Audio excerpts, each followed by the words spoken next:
Hi there, my name is Gustavo. I'm from Portugal. You can call me Gus if you like. And I'm just starting this YouTube channel, which will be about comic books. I've been enjoying comic books since before I could even read. I remember being 4 or 5 years old and just delighting myself looking at the pages of comic books. Or I would ask my mother or my older sister for them to read them to me, like bedtime stories, while I was looking at the drawings.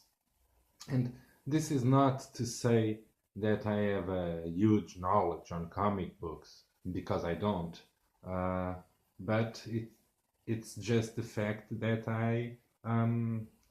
I've always enjoyed comics, and they have been a constant presence and source of enjoyment in my life.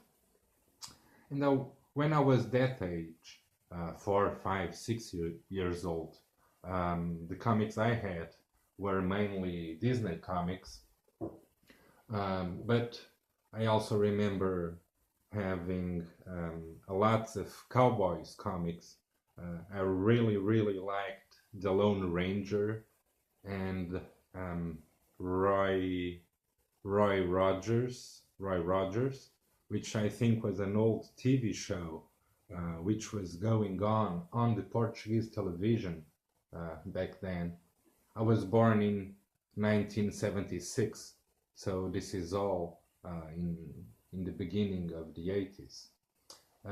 And I also had Star Trek comics and Flash Gordon and Tarzan and stuff like that. And I also had the occasional Asterix book and Tintin and other European classics.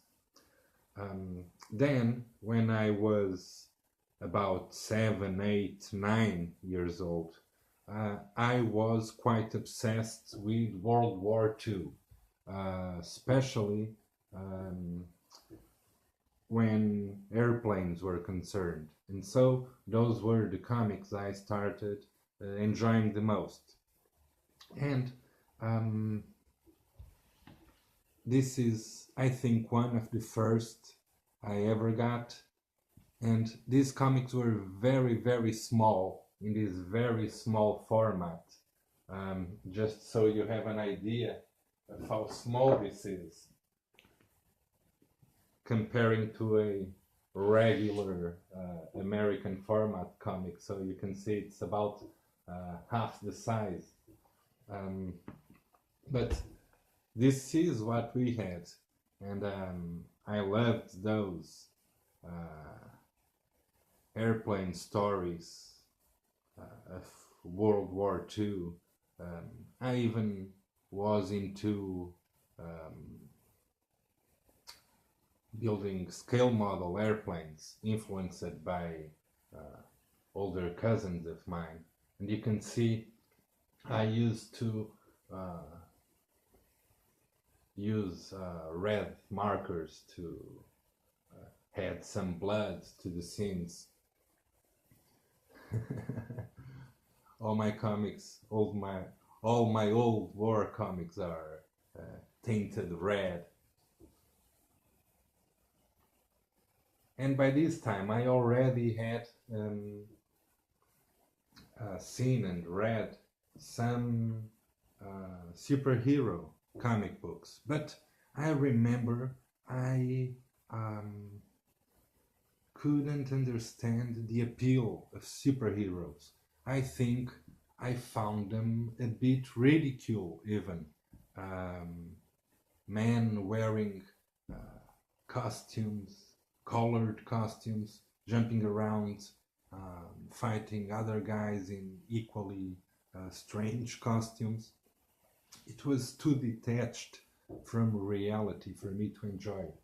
And I remember I had read Spider-Man's first adventure, which was actually my favorite, the one from Amazing Fantasy 15. And I remember Doctor Strange's origins and a couple of Hulk comics and some Doctor Strange comics, which were actually quite nicely printed in very good paper and the regular size. But it was only when I was about 10 years old that my attention started focusing on comic books featuring superheroes. And this was the first one I bought.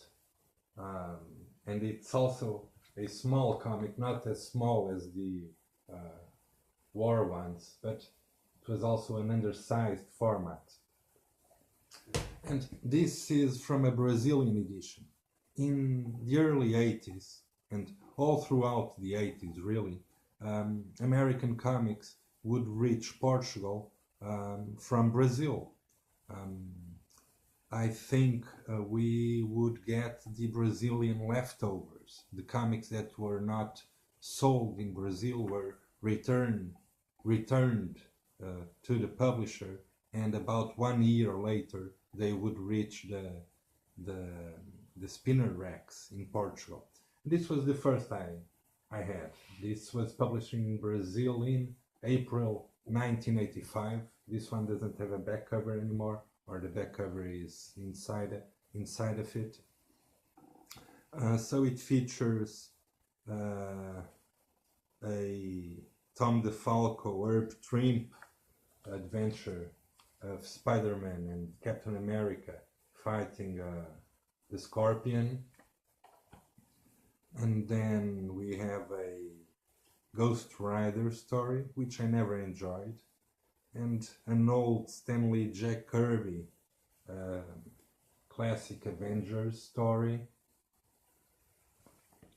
and finally a Mike Zack Captain America, which was very, very cool. These books usually had 80 pages, so about 4 stories in every little book, and it could be one story from 1975, another one from 81, another one from 83. You never knew what you would get.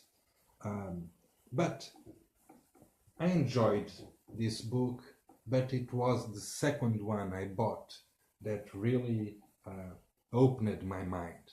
It was mind-blowing, actually. And I bought it just the day after I bought that Captain America one, or after a couple of days, and it was this one. The first part of Days of a Future Past. And this was, wow, I was amazed. I had never read anything like this before. I had never seen such an appealing art. And this is when comic books really became more important in my life. And we also have a Cole story and probably a Marvel team-up, Spider-Man versus the Hulk story, and then a Cloak and Dagger, which I always enjoyed a lot, Cloak and Dagger. So this little collection, Super Aventuras Marvel, we called it Sam.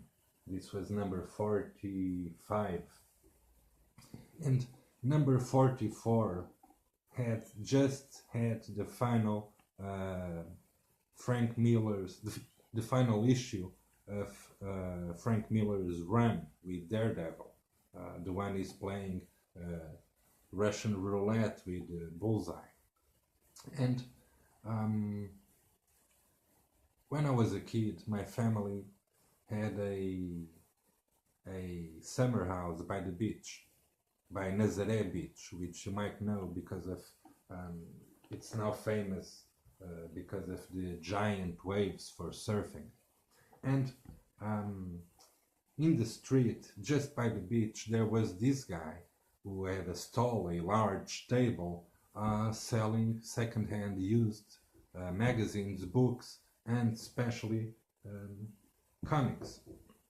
And um, every time I was at the beach, every day, my mother would give me money for me to buy a book from that guy. That's how I bought most of those old World War II books, and also how I started buying, let's call it back issues of these Brazilian editions. So I would be buying the new books from the news agency or from the shop, and I would be getting the ones published 1, 2, 3, 4 years ago from that used bookseller. And I was getting lots of great stuff. There was Claremont and John Burns, the X-Men. There was Frank Miller's Daredevil, The Avengers by Jorge Perez, Black Panther. I was having a blast reading all those superheroes, and it kept going like this until the early 90s. And in the early 90s I lost interest in American comics, and I turned my attention to European stuff, and I started reading Milo Manara and Hugo Pratt, Moebius, Anki Bilal, and all the classics, Asterix and Spirou and Tintin, Blake and Mortimer, lots of different stuff.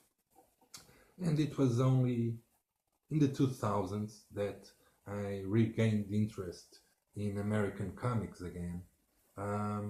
But I never collected single issues.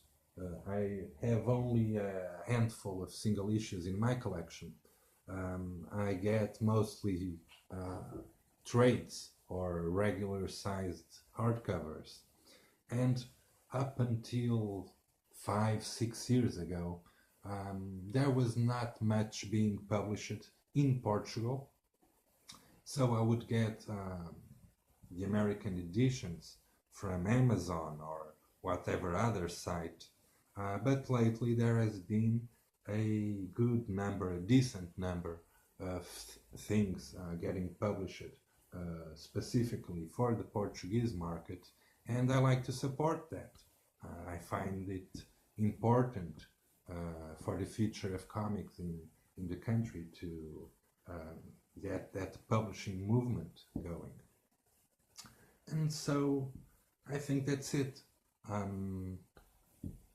I thought it would be interesting, or at least helpful, for you to understand the content of my channel, to know my background in comics, and where I come from. In the next video, I'm thinking about showing the comics I've read over the last few months. And most of them you will recognize them. Most of them are American stuff, but there's also some European stuff that some of you may not have heard of, and it might be interesting. I don't know. Thanks for watching.